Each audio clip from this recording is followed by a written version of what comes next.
a lot of people might have said, right, OK, let's see the world. I'm going to take up scuba diving and parachuting. Yes. But what you said Yes. was, I want an open marriage. Yes. I've had a lot of people tell me I should have traveled the world or take painting classes. Once someone told me I should have taken cooking classes, but unfortunately I already know how to cook. Yes, for some reason, because I had had very little sexual experience and variety in my youth, and maybe perhaps partly due to the fact that we were living in San Francisco, very ultra-liberal city, and it wasn't such an uncommon thing to see, we were kind of at a marital crisis where we would probably have tried a partial separation anyway, and so I said, you know, let's do that, take some time, and while we do that, I need to sow some wild oats, and I wanted to give him, you know, the chance to do the same. Well, so what were the, instead of kind of doing it under the table. What were the ground rules? What did you say?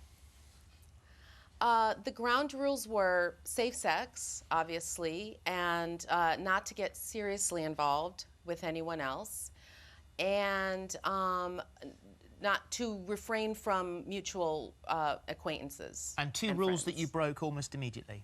Your husband broke. Both of us did. Oh. We each broke 2 rules during the year. I broke one, then kind of went back on track, and broke another, went back on track. He broke a few later on. So at the end, when we totaled it all up, we had both broken 2 rules in the course of the year. What was your first encounter? I mean, how did you start, first of all? How did you begin meeting people?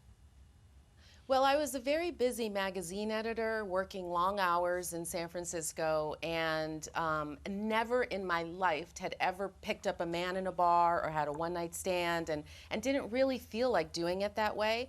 I really felt like kind of going about it in a more clear-headed and conscious way. So I took out an ad on a site called nerve.com, and I basically laid out the situation that I was in an open marriage and what I was looking for, that we would meet in public first and then possibly have dinner or drinks, and then if that led to sex, great, but I couldn't get I couldn't get seriously involved or see them any more than a few times.